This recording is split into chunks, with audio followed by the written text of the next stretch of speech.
একজন মুসলিম মনীষীর কথা কল্পনা করো, যিনি অ্যারিস্টটল, সক্রেটিস ও প্লেটোর মতো দার্শনিকদের ধ্যান ধারণার প্রতি চ্যালেঞ্জ ছুড়ে দিয়ে দর্শনকে নতুন পথে পরিচালিত করেছিলেন, যার দর্শন এখনও ইউরোপ জুড়ে প্রথম সারির বিশ্ববিদ্যালয়গুলোতে পড়ানো হয়।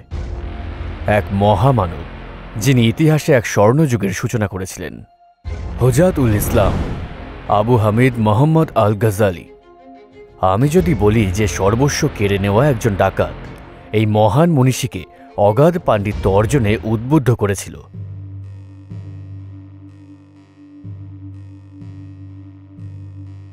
কিসের কারণে আল গাজ্জালি এত মূল্যবান একজন মানুষ হয়ে উঠেছিলেন? আসুন তার সমসাময়িক মুসলিম সমাজের পরিস্থিতিটা একটু দেখে নিই। সেই সময় মুসলিম জাহানের অবস্থা ছিল শোচনীয়। বাতিনিয়াদের অনুসারীরা, যারা মুসলিমদের অনেক ক্ষতি করেছিল, তাদের সমস্ত শক্তি জড়ো করে আব্বাসি খিলাফতের উপর আক্রমণ চালিয়ে যেতে থাকে, যেটা ছিল ইসলামের শেষ দুর্গ। কিন্তু একটা ব্যাপার তারা বিবেচনায় নেয়নি। সকল তুর্কি গোত্র ইসলাম গ্রহণ করতে শুরু করেছিল এবং সেলজুক সাম্রাজ্য বাতিনিয়াদের অভিপ্রায়কে নস্যাৎ করে দিতে পেরেছিল। সেই সময় বাতিনিয়াদের অনুসারীরা সমাজের ভেতর তাদের বিশ্বাস ছড়িয়ে দিতে থাকে মানুষকে বিভ্রান্ত করার মাধ্যমে। বাতিনিয়াদের দার্শনিক ধ্যান ধারণা ও ধর্মদ্রোহিতার ফলে মুসলিম বিশ্বাস তখন আক্রমণের লক্ষ্যবস্তুতে পরিণত হয়। তখন ছিল মূলত ইসলামের শত্রুদের বিরুদ্ধে বস্তুগত ও আধ্যাত্মিক সংগ্রামের কাল। সে সময় মুসলিম জাহানে প্রয়োজনীয়তা দেখা দিয়েছিল একজন রক্ষাকর্তার, একজন প্রতিভাবান ব্যক্তির, যিনি সত্যধর্ম ইসলামের বিরুদ্ধে চ্যালেঞ্জ ছুড়ে দেওয়া ধ্যান ধারণাগুলোকে ভুল প্রমাণ করতে পারবেন। আমাদের গল্পের শুরু এখান থেকেই। আল গাজ্জালি জন্মগ্রহণ করেছিলেন ইরানের তুস নামক নগরীতে। শিক্ষা গ্রহণের জন্য তিনি গমন করেন গোরগান নগরীতে। 5 বছরের কঠোর অধ্যয়নের শেষে তিনি তার বন্ধুদের সাথে রওনা দেন জন্মভূমির উদ্দেশ্যে।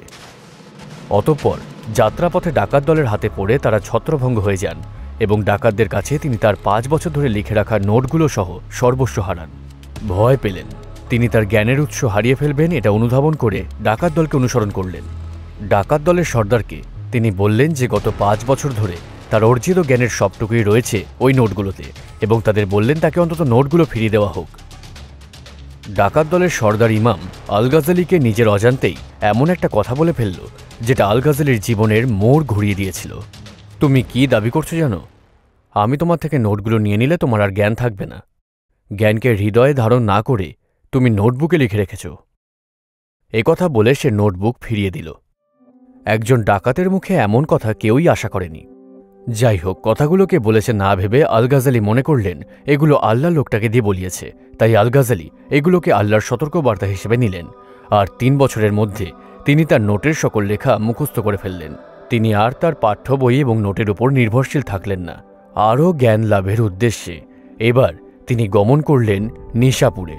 তারপর তিনি অধ্যয়ন শুরু করলেন ইমাম আল হারমাইন আল জুয়াইনের কাছে, যিনি ছিলেন সে সময় ইলমে আল কালামের সবচেয়ে বিদ্বান ব্যক্তি।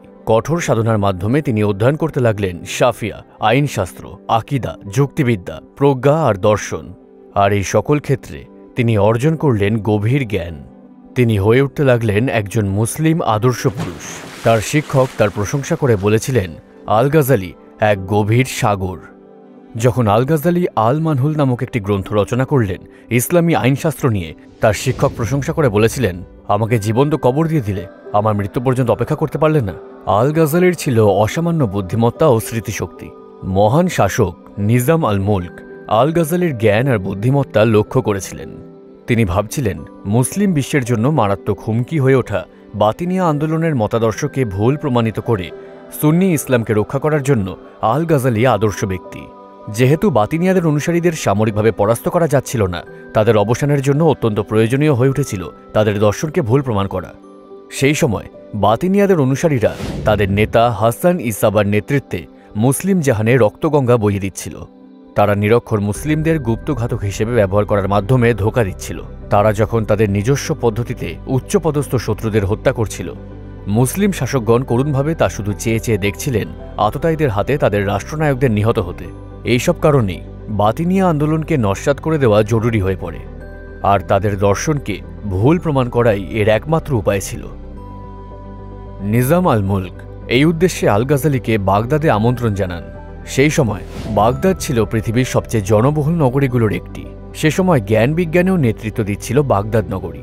এখানে আল গাজ্জালিকে দায়িত্ব দেওয়া হয় বাগদাদের আল নিজামিয়ায়, যেটাকে ধরা হয় বিশ্বের সুপ্রাচীন উচ্চশিক্ষা প্রতিষ্ঠানগুলোর একটা হিসেবে। আজকের হিসেবে তার পদটা ছিল বিশ্ববিদ্যালয়ের প্রেসিডেন্ট। আল গাজালি এখানে প্রায় ৩০০ শিক্ষার্থীকে পাঠদান করেছিলেন। তিনি আরও শিখেছিলেন গ্রিক ভাষা, পাঠ করেছিলেন দর্শন এবং বিশ্লেষণ করতে শুরু করেছিলেন বাতিনিয়াদের আদর্শগত ভিত্তি। সুদীর্ঘ একনিষ্ঠ অধ্যয়নের ফলে তিনি বুঝতে পারেন যে অ্যারিস্টটল, সক্রেটিস এবং প্লেটোর মতো দার্শনিকদের ধ্যান ধারণায় ত্রুটি রয়েছে।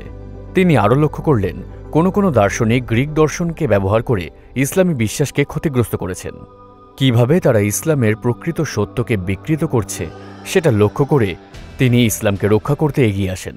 তিনি আরও লক্ষ্য করলেন যে বাতিনিয়াদের অনুসারীরা তাদের দার্শনিক ধ্যান ধারণা ও যুক্তি ব্যবহার করে মানুষের মাঝে তাদের ধর্মবিশ্বাসের ব্যাপারে সন্দেহ সৃষ্টি করছে। আপনি জানতে চাইতে পারেন আল গাজালি মূলত একা কিভাবে এই সমস্যার মোকাবিলা করলেন। আসলে এই ক্ষমতার জন্যই তিনি ইমাম আল গাজালি।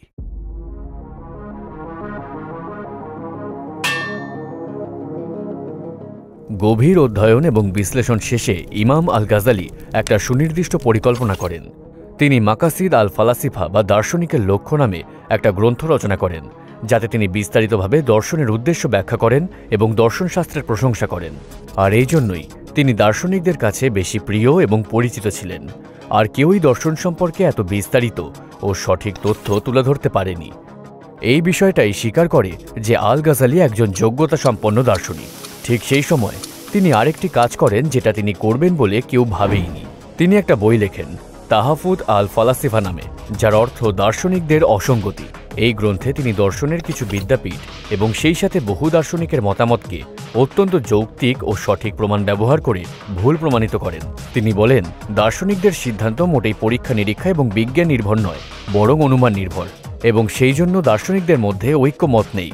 সে সময়ের দার্শনিকদের তিনি সমালোচনা করেন নিজেদের মতামতকে পরম সত্য বলে উপস্থাপন করার জন্য। আল গাজালি দার্শনিকদের চ্যালেঞ্জ করতে দার্শনিক মেথড ব্যবহার করেছিলেন বলেই তিনি পরিচিত হয়েছেন এমন একজন মানুষ হিসেবে যিনি দর্শনকে আঘাত করেছিলেন দর্শন দিয়ে।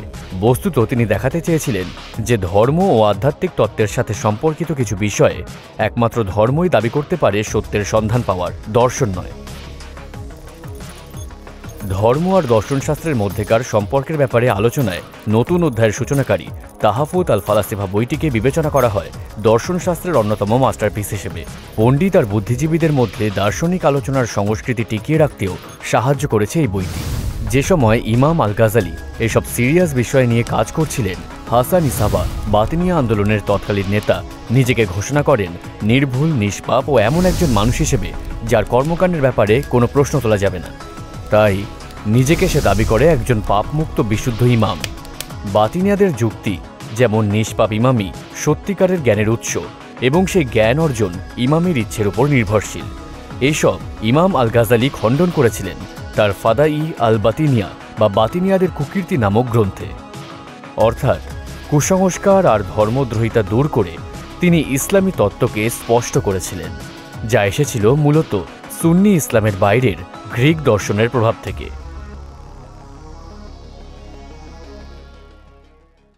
এই সবের পরে মুসলিমদের একত্রীভূত হওয়াটা খুবই জরুরি হয়ে পড়ে। এজন্য কোরআন ও সুন্নাহর নির্দেশনা অনুযায়ী ইমাম আল গাজালি রচনা করেন তার ইয়া উলুম আল দিন বা ধর্মীয় বিজ্ঞানের পুনর্জাগরণ বইটি, যেটি মুসলিম জাতির পুনর্গঠনে মূল ভূমিকা পালন করেছিল। এই গ্রন্থে রয়েছে ইসলাম সম্পর্কে গুরুত্বপূর্ণ তথ্য ও বিশদ আলোচনা, যা সে সময় অত্যন্ত প্রয়োজনীয় হয়ে উঠেছিল। শেখ আবু মোহাম্মদ আল কাজেরনি ইমাম গাজালির এই বইটি সম্পর্কে বলেছিলেন, যদি সকল বিজ্ঞান হারিয়ে যায় তবুও সেগুলো পুনরুদ্ধার করা যাবে ইয়া বইটি থেকে, এবং আল গাজালিও তার বইয়ের প্রশংসা করেছিলেন। ইসলামকে বিকৃত করার এত সব বাহ্যিক ও আধ্যাত্মিক হুমকির মধ্যেও আল গাজালি তার 53 বছরের জীবনেই সফলভাবে ইসলামী বিশ্বাসের ভিত্তি পুনঃপ্রতিষ্ঠা করেছিলেন।